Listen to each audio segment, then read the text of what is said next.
నమస్తే TV 15 news కు స్వాగతం ముందుగా బులెటిన్ లో హెడ్లైన్స్ చూద్దాం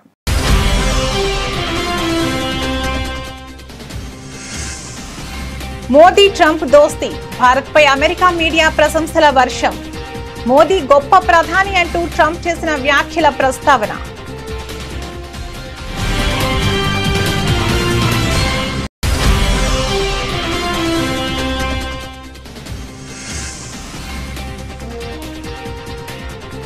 ప్రారంభమైన ఉపరాష్ట్రపతి ఎన్నిక పోలింగ్ తొలి ఓటు వేసిన ప్రధాని మోదీ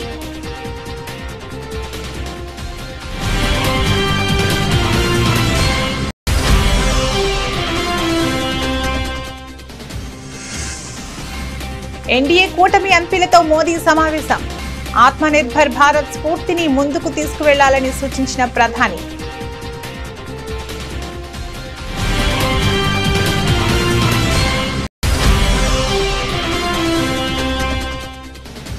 బ్రిక్స్ వేదికగా జైశంకర్ కీలక వ్యాఖ్యలు వాణిజ్య లోటుపై అసంతృప్తి ఐరాస భద్రతా మండలిలో సంస్కరణలు తక్షణ అవసరమన్న జైశంకర్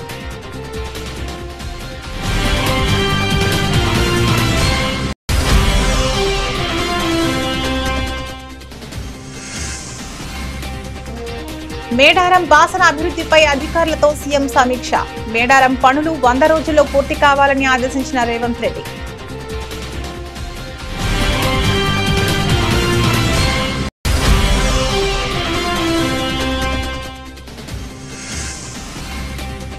ఎరువులు అక్రమంగా నిల్వ చేస్తే పీడీ యాక్ట్ కేసులు నమోదు చేయండి అధికారులకు ఆదేశాలు జారీ చేసిన మంత్రి నాదెండ్ల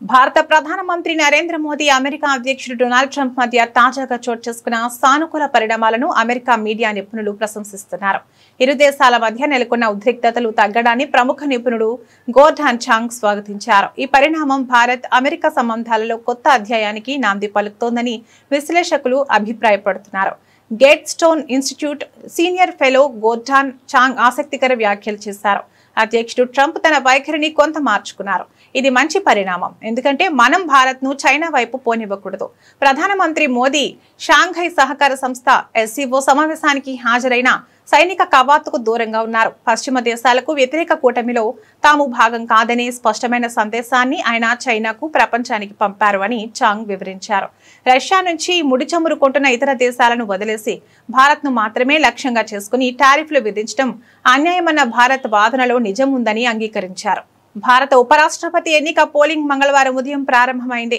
పార్లమెంట్ నూతన భవనంలోకి F101 వసుధాలో ఉదయం 10 గంటలకు ఓటింగ్ మొదలైంది ప్రధానమంత్రి నరేంద్ర మోదీ తొలి ఓటు వేశారు ఆ తర్వాత ఒక్కొక్కటిగా ఓటు హక్కు వినియోగించుకుంటున్నారు ఈ పోలింగ్ సాయంత్రం 5 గంటల వరకు కొనసాగనుంది సాయంత్రం 6 గంటలకు లెక్కింపు ప్రారంభమవుతుంది అనంతరం ఫలితాలను ప్రకటిస్తారు కేంద్రంలో అధికారంలో ఉన్న బీజేపీ విపక్ష కాంగ్రెస్ కూటములు దక్షిణాదికి చెందిన వారిని ఉపరాష్ట్రపతి అభ్యర్థులుగా ప్రకటించాయి ఎన్డీఏ తరపున తమిళనాడుకు చెందిన రాధాకృష్ణన్ ఎండీ కూటమి అభ్యర్థిగా జస్టిస్ సుదర్శన్ రెడ్డి పోటీ చేస్తున్న విషయం తెలిసిందే ఈ ఎన్నికలో రాజ్యసభ లోక్సభ సభ్యులతో కూడుకున్న ఎలక్టోరల్ కాలేజీలో ఎంపీలు తమకు నచ్చిన వారికి ఓటు వేసే వెసులుబాటు ఉంటుంది ఈ ఎన్నిక రహస్య బ్యాలెట్ పద్ధతిలో నిర్వహిస్తున్నారు లోక్సభలో 542 మంది సభ్యులు రాజ్యసభలో 239 మంది సభ్యులు ఉన్నారు వీరంతా కలిసి మొత్తం 781 మంది ఉన్నారు ఇందులో ప్రతి సభ్యుడి ఓటు విలువ ఒకటిగానే ఉంటుంది మెజారిటీ మార్కు 391 కాగా బీఆర్ఎస్ 4 బీజేడీ 7లు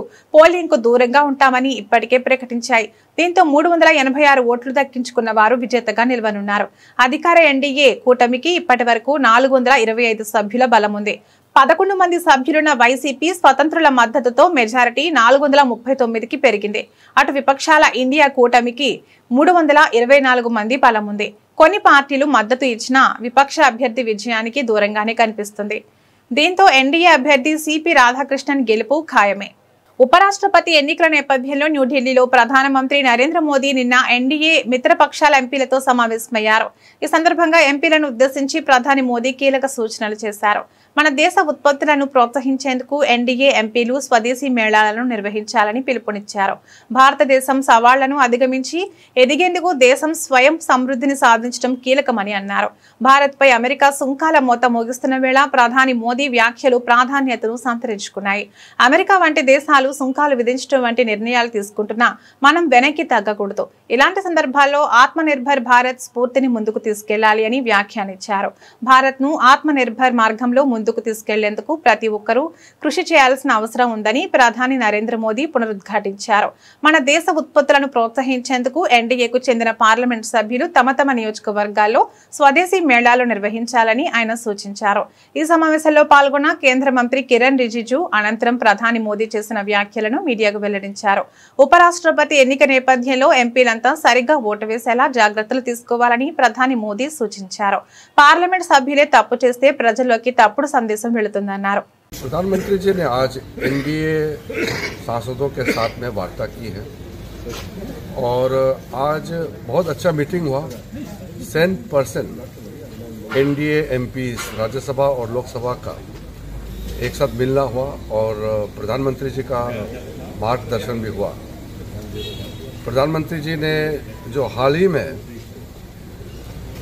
पार्लियामेंट में जितना इम्पोर्टेंट बिल्स पास किए हैं उसको लेकर के बहुत अपना खुशी भी जताया. साथ साथ ये भी कहा कि इतना इम्पोर्टेंट बिल्स का सही महीने में लोगों तक जानकारी जाना चाहिए. जैसे कि ऑनलाइन गेमिंग का, गैम्बलिंग और गेमिंग को मिक्सअप करके जो हमारे युवाओं का फ्यूचर खराब हो रहा था उसके बारे में जानकारी हम लोगों को पब्लिक को देने के लिए कहा. दूसरा जीएसटी बहुत बड़ा चेंजेस जो लाए हैं उसको लेकर के हमारा देश के लोगों को सही महीने में ये समझाना है कि कितना बड़ा रिफॉर्म्स लेकर आए हैं. और आत्मनिर्भर भारत के लिए एनडीए लीडर्स को लीडरशिप रोल प्ले करने के लिए आह्वान किया है कि इतना बड़ा रिफॉर्म्स लाया है और देश को आत्मनिर्भर बनना है तो एमपीज को बढ़ चढ़ करके इसमें लीडरशिप का रोल प्ले करना चाहिए. बहुत अच्छा प्रधानमंत्री जी का मार्गदर्शन रहा है. कल इलेक्शन भी है तो ऐसे माहौल में ये अच्छा अवसर था सारा एनडीए एमपीज का मिलना. और इसमें प्रधानमंत्री जी ने जो आज हम लोगों को सुझाव दिया है, मार्गदर्शन दिया है, ये सारा एमपीज ने बहुत ध्यान से सुन करके उपराष्ट्रपति का चुनाव के बाद अपने अपने क्षेत्र में ये संदेश को लेकर के जाएंगे. स्ट्रेस इस बात को लेकर के प्रधानमंत्री जी ने किया है कि मेक इन इंडिया जो स्वदेशी सामान है उसको कैसे हम आगे बढ़ाएं. एक जमाने में मेड इन जापान सामान पकड़ने से सब लोग प्राउड फील करता था कि ये मेड इन जापान सामान यूज कर रहे हैं. अब ये माहौल बनाना है कि मेक इन इंडिया स्वदेशी है, ये सामान हमारा भारत में बना हुआ है, ये कहने पर गर्व महसूस करना चाहिए. ये प्रधानमंत्री जी ने आह्वान किया है कि मेक इन इंडिया ये जो एफर्ट चल रहा है उसमें कोई भी सामान मेड इन इंडिया है, भारत में बनी है, स्वदेशी है तो उसको गर्व से इस्तेमाल करना चाहिए. इसको कहा है तो हम आत्मनिर्भर रहेंगे तभी तो विकसित भारत होगा. ప్రస్తుతం ప్రపంచం అనేక సంక్షోభాలతో సతమతమవుతోందని ఈ సవాళ్లను పరిష్కరించడంలో అంతర్జాతీయ వ్యవస్థలు విఫలమవుతున్నాయని భారత విదేశాంగ మంత్రి ఎస్ జయశంకర్ అన్నారు. బ్రిక్స్ దేశాల నాయకుల వర్చువల్ సదస్సులో ఆయన ప్రసంగిస్తూ ప్రపంచ వాణిజ్యంలో న్యాయమైన పారదర్శక విధానాలను అనుసరించాల్సిన అవసరం ఉందని నొక్కి చెప్పారు. అంతేకాకుండా ఐక్యరాజ్య సమితి భద్రతా మండలి యుఎన్ఎస్సి వంటి బహుళ పాక్షిక వేదికల్లో సంస్కరణలు తక్షణ అవసరమని స్పష్టం చేశారు. ప్రస్తుత ప్రపంచ వాణిజ్య సరళి మార్కెట్ అవకాశాలు ప్రధాన సమస్యలుగా మారాయని జయశంకర్ అభిప్రాయపడ్డారు. వాణిజ్యాన్ని ప్రోత్సహించడానికి నిర్మాణాత్మక సహకార వైఖరి అవసరమని, అనవసరమైన అడ్డంకులను సృష్టించడం వల్ల ఎటువంటి ప్రయోజనం ఉండదని హితవు పలికారు. వాణిజ్యేతర అంశాలతో వాణిజ్యాన్ని ముడిపెట్టడాన్ని ఆయన తప్పుపట్టారు. ఈ సందర్భంగా కొన్ని బ్రిక్స్ భాగస్వామ్య దేశాలతోనే భారత్కు అత్యధిక వాణిజ్య లోటు ఉందని, ఈ సమస్యకు సత్వర పరిష్కారాలు కనుగొనాలని తాము ఒత్తిడి చేస్తున్నామని ఆయన గుర్తు చేశారు.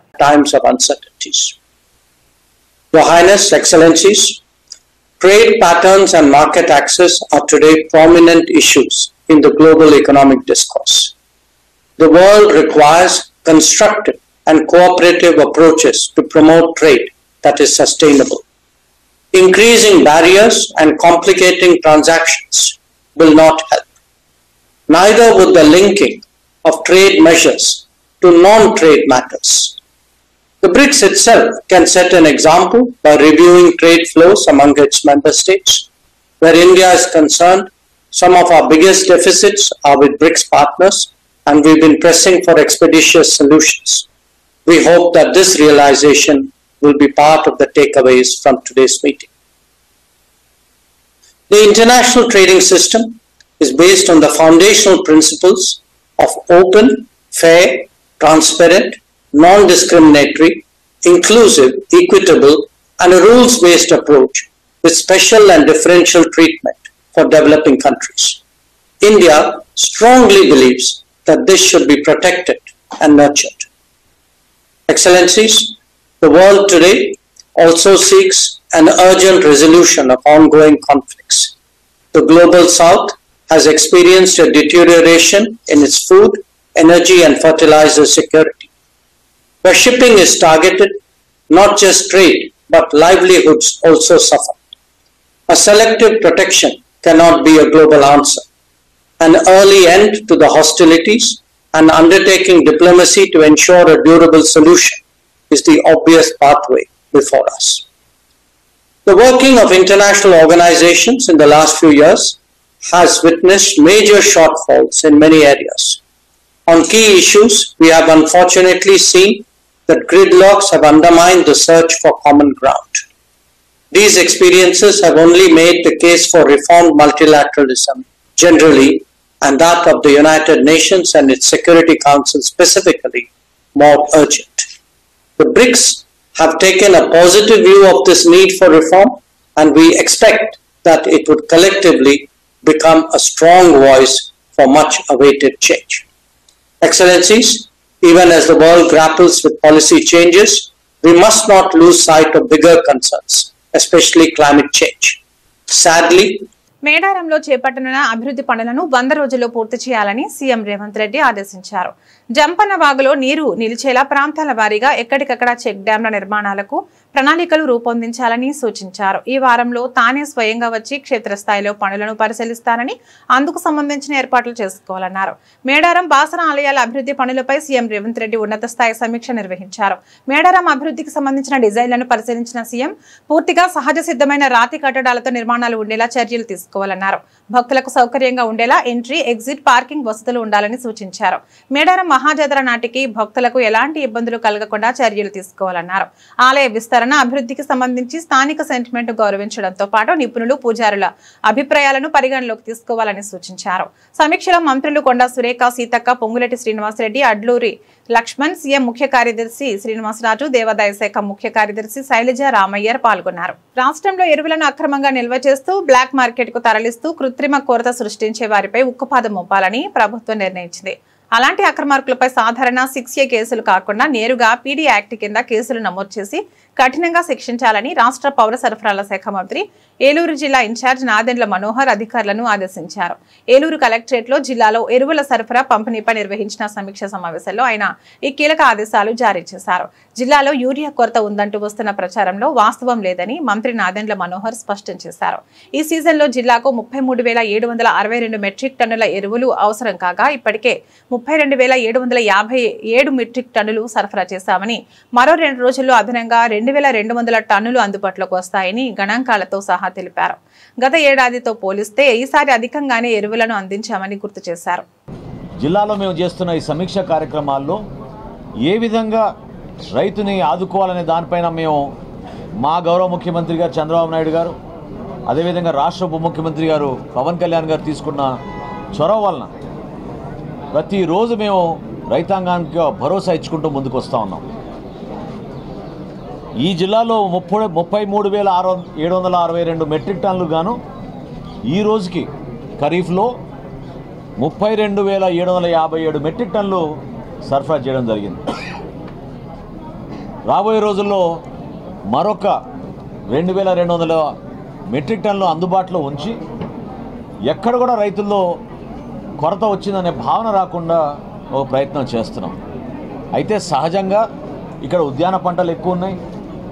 పామాయిల్ కోసం తెలియక కొంతమంది రైతులు ఇప్పుడే యూరియా తీసుకెళ్ళడానికి కోసం చేస్తున్న ప్రయత్నాన్ని ఆ సమాచారం లోపం లేకుండా వాళ్ళలో కూడా అవగాహన పెంచే విధంగా ఒక ప్రయత్నం తప్పకుండా మేము చేస్తాం. రైతులందరినీ కూడా మేము మనస్ఫూర్తిగా కోరుతున్నాం. పత్తి రైతులు కానివ్వండి, మిర్చి రైతులు కానివ్వండి, ఎవ్వరు కూడా మీరు ఆందోళన చెందవసరం లేదు.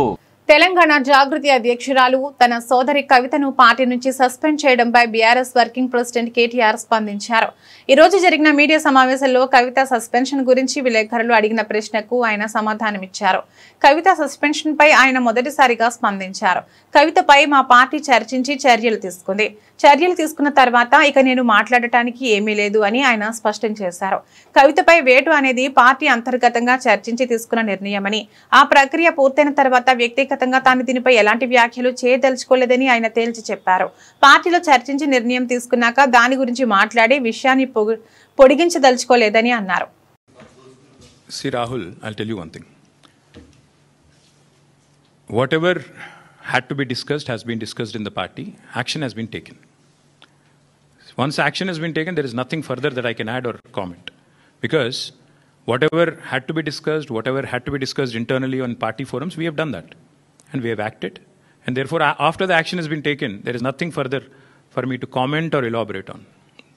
ముఖ్యమంత్రి చంద్రబాబు భూపకాసురుడిగా మారాడని, ఆఖరికి ఆలయ భూములను సైతం వదలకుండా అయిన వారికి కట్టబెట్టేందుకు ప్రయత్నిస్తున్నారని మాజీ మంత్రి వెల్లంపల్లి శ్రీనివాస్ మండిపడ్డారు.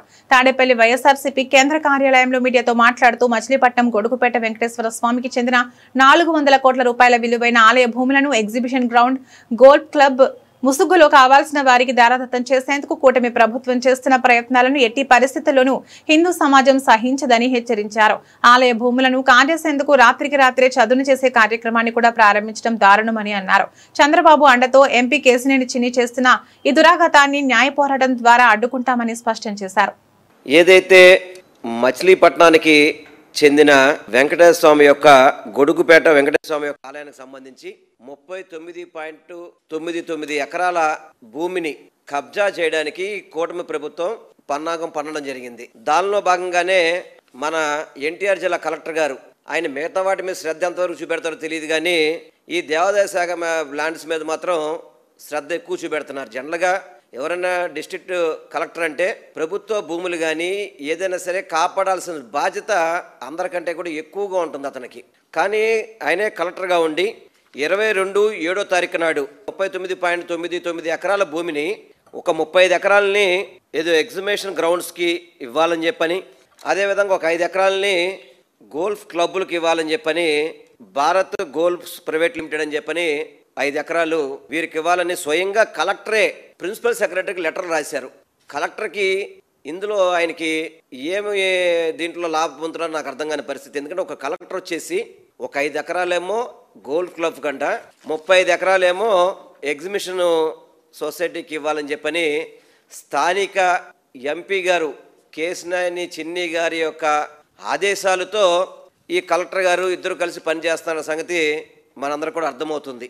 ఎందుకంటే దేవాదాయ శాఖ భూమికి కొన్ని పరిధులు ఉంటాయి. ఏదైనా ల్యాండ్ మనం లీజ్ తీసుకోవాలంటే ఆక్షన్ వేసే పద్ధతి కానీ ఇవన్నీ కూడా కోర్టు పరిధిలో మానిటరింగ్ జరుగుతూ ఉంటాయి. కానీ వాటన్నింటి కూడా అతిక్రమించే విధంగా ఏదో విజయవాడ ఉత్సవం అని చెప్పని ఎగ్జిబిషన్ గ్రౌండ్స్కి ఈ ల్యాండ్స్ ఇచ్చేయడం అనేది చాలా బాధాకరం. చంద్రబాబు నాయుడు గారికి అమరావతిలో 1000 ఎకరాల ల్యాండ్స్ ఉన్నాయి కదా, వాటిలో ఇవి పెట్టకూడదా? అంటే దేవాదాయ శాఖ భూములే మీకు కనిపిస్తున్నాయా? అంటే దేవాదాయ శాఖ భూమి అయితే కనుక ఎవరు పట్టించుకోరు, వాటిని మనం ఎలాగైనా ఇచ్చేయచ్చు అని చెప్పని మీకు కనబడుతున్నాయా? అంటే గోల్ఫ్ క్లబ్లు అంటే క్లబ్బులకి, పేకాట క్లబ్బులకి, మీరు రెస్టారెంట్లకి, వాటికి దేవాదాయ శాఖ భూములు వాడతారా? నేను కూటమిలో ఉన్న భారతీయ జనతా పార్టీ నాయకులు కూడా నేను కోరుకుంటున్నాను, మీరు చిన్న ఇది హిందుత్వానికి ఏదైనా జారా జరిగితే మీరు అందరూ బయటకు వస్తారు కదా. 40 ఎకరాల ల్యాండ్ కనుక ఈ కూటమి ప్రభుత్వం, మీరు పార్ట్నర్షిప్గా ఉన్న ప్రభుత్వం ఈ విధంగా చేస్తుంటే మీరు ఎవరు నోరు తెరవరా?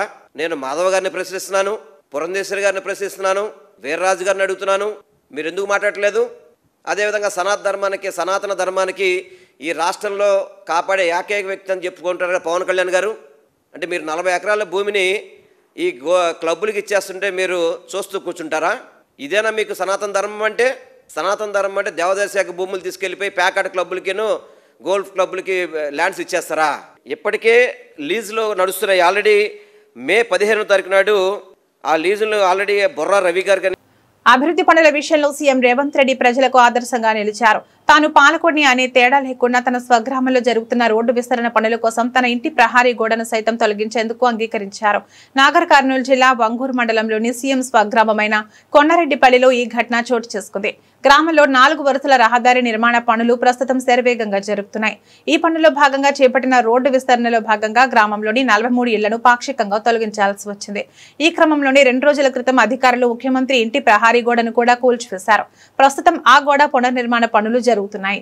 ఈ విషయంపై అదనపు కలెక్టర్ దేవ సహాయం మాట్లాడుతూ రహదారి విస్తరణలో ఇళ్లు కోల్పోతున్న బాధితులందరికీ పరిహారం అందించాలని 2 నెలల క్రితమే ముఖ్యమంత్రి తమను ఆదేశించారని తెలిపారు. ఆయన ఆదేశాల మేరకే పరిహార ప్రక్రియ పూర్తి చేసి రోడ్డు నిర్మాణ పనులను వేగవంతం చేసినట్లు వివరించారు.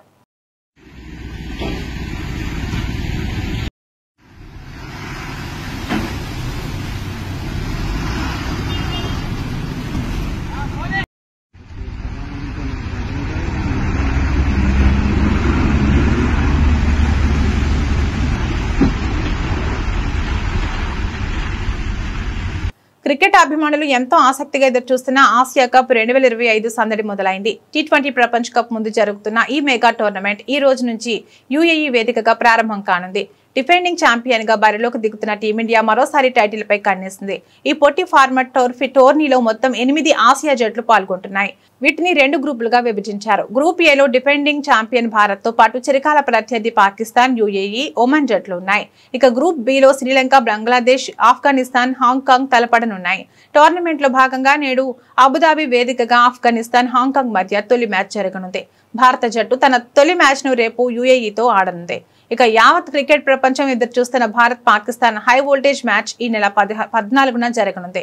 భారత అభిమానులను దృష్టిలో ఉంచుకుని దాదాపు అన్ని మ్యాచ్లను రాత్రి 8 గంటలకు ప్రారంభమయ్యేలా ACC షెడ్యూల్ చేసింది. సెప్టెంబర్ 28న దుబాయ్లో ఫైనల్ మ్యాచ్ తో ఈ టోర్నీ ముగియనుంది. ఈసారి టోర్నీ విజేతకు భారీ ప్రైజ్ మనీ ప్రకటించారు.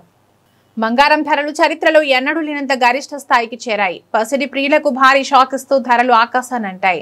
మంగళవారం ఒక్కరోజే భారీగా పెరిగి తులం 10 గ్రాములు స్వచ్ఛమైన బంగారం ధర ఏకంగా 1,10,000 రూపాయల మార్కును దాటి సరికొత్త రికార్డు సృష్టించింది. వెండి ధరలు కూడా అదే ధరలో పయనిస్తూ కొనుగోలుదారులకు చుక్కలు చూపిస్తున్నాయి. హైదరాబాద్ బులియన్ మార్కెట్లో మంగళవారం 24 క్యారెట్ల స్వచ్ఛమైన బంగారం తులంపై 1,360 రూపాయలు పెరిగింది. దీంతో దాని ధర 1,10,290 రూపాయలకి చేరింది. అదేవిధంగా 22 క్యారెట్ల ఆభరణాల బంగారం ధర తులంపై 1,250 రూపాయలు పెరిగి 1,01,100 రూపాయల వద్ద ట్రేడ్ అవుతోంది. ఆంధ్రప్రదేశ్లోని విజయవాడ, విశాఖపట్నం మార్కెట్లలో కూడా ఇవే ధరలు కొనసాగుతున్నాయి. బంగారంతో పాటే వెండి ధరలు కూడా భగ్గుమన్నాయి. హైదరాబాద్ మార్కెట్లో కిలో వెండిపై ఒక్కరోజే 3,000 రూపాయలు పెరగడంతో దాని ధర 1,40,000 రూపాయల వద్దకు చేరింది. దేశ రాజధాని ఢిల్లీలో సైతం ఇదే పరిస్థితి నెలకొంది. ఢిల్లీలో 24 క్యారెట్ల బంగారం తులం ధర 1,10,440 రూపాయలు కాగా 22 క్యారెట్ల బంగారం 1,01,250 రూపాయలు వద్ద అమ్ముడవుతోంది. అయితే ఢిల్లీలో కిలో వెండి ధర 1,30,000 రూపాయల వద్ద ట్రేడ్ అవుతోంది. ఒకే రోజు ఇంత భారీ స్థాయిలో ధరలు పెరగడంతో బంగారం కొనాలనుకునే సామాన్య మధ్యతరగతి ప్రజలు ఆందోళన వ్యక్తం చేస్తున్నారు. ఒకప్పుడు తన అందం, అభినయంతో కుర్రకారు గుండెల్లో గిలిగింతలు పెట్టిన నటి ఊర్మిళ మటోండ్కర్ మళ్లీ ఆ పాత రోజులను గుర్తు చేశారు. తాను స్టార్ గా ఎదగడానికి కారణమైన రంగీలా చిత్రం విడుదలై 30 ఏళ్లు పూర్తయిన సందర్భంగా ఆ చిత్రంలోని ఐకానిక్ పాటకు డాన్స్ చేసి అభిమానులను ఆశ్చర్యపరిచారు. 3 దశాబ్దాలైనా తనలో గ్రేస్ తగ్గలేదని నిరూపిస్తూ ఆమె పంచుకున్న వీడియో ఇప్పుడు సోషల్ మీడియాలో వైరల్ అవుతోంది. ఈ ప్రత్యేక సందర్భాన్ని పురస్కరించుకుని ఊర్మిళ తన ఇన్స్టాగ్రామ్ లో ఓ భావోద్వేగ భరితమైన పోస్ట్ పెట్టారు. రంగీలా సినిమాలోని సూపర్ హిట్ గీతం రంగీలారేకు స్టెప్పులేస్తున్న వీడియోను పంచుకున్నారు. రంగీలా కేవలం ఒక సినిమా కాదు, అదొక గొప్ప అనుభూతి. ప్రతి పాట ఒక వేడుక. 30 ఏళ్ల క్రితం మిమ్మల్ని మంత్రముగ్ధుల్ని చేసిన ఈ సినిమా ఈనాటికి అదే శక్తితో ఆ మొదటి క్షణంలోకి తీసుకెళ్తుంది. కలలు కనే ధైర్యాన్నిచ్చి నన్ను ఆదరించిన మీ ప్రేమకు ధన్యవాదాలు అని ఊర్మిళ తన మనసులోని మాటలను పంచుకున్నారు. 1995లో సంచలన దర్శకుడు రామ్ గోపాల్ వర్మ దర్శకత్వంలో వచ్చిన రంగీలా అప్పట్లో ఓ ట్రెండ్ సెట్టర్ గా నిలిచింది. ఆమిర్ ఖాన్, జాకీ ష్రాఫ్, ఊర్మిళ ప్రధాన పాత్రలో నటించిన ఈ రొమాంటిక్ మ్యూజికల్ డ్రామా బాక్సాఫీస్ వద్ద భారీ విజయాన్ని అందుకుంది. ముఖ్యంగా ఈ చిత్రంతో ఊర్మిళ మటోండ్కర్ ఓవర్ నైట్ స్టార్ గా మారిపోయారు. ఆమె గ్లామర్ నటన యువతను విపరీతంగా ఆకట్టుకున్నాయి. ఊర్మిళ షేర్ చేసిన ఈ వీడియో ప్రస్తుతం సోషల్ మీడియాలో వైరల్ గా మారింది. బులెటిన్ ముగించే ముందు హెడ్లైన్స్ మరొకసారి.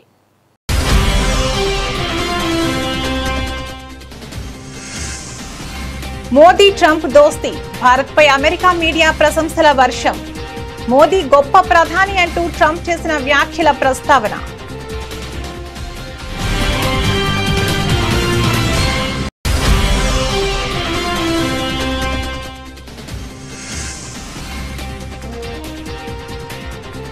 ప్రారంభమైన ఉపరాష్ట్రపతి ఎన్నిక పోలింగ్, తొలి ఓటు వేసిన ప్రధాని మోదీ.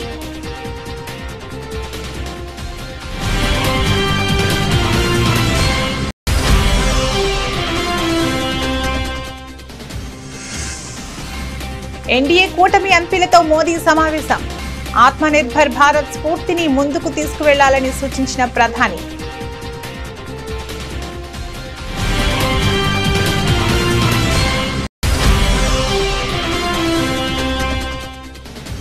బ్రిక్స్ వేదికగా జైశంకర్ కీలక వ్యాఖ్యలు. వాణిజ్య లోటుపై అసంతృప్తి.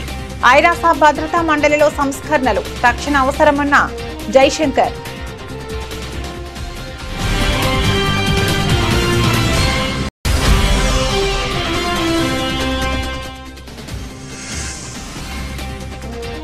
మేడారం బాసన అభివృద్ధిపై అధికారులతో సీఎం సమీక్ష. మేడారం పనులు 100 రోజుల్లో పూర్తి కావాలని ఆదేశించిన రేవంత్ రెడ్డి.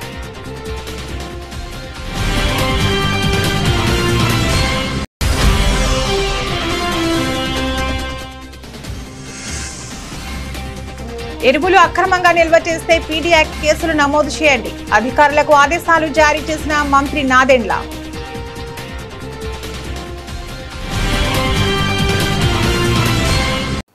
ఇవి ఇప్పటివరకు ఉన్న బులెటిన్ అప్డేట్స్. మరో బులెటిన్లో మళ్ళీ కలుద్దాం. నమస్తే.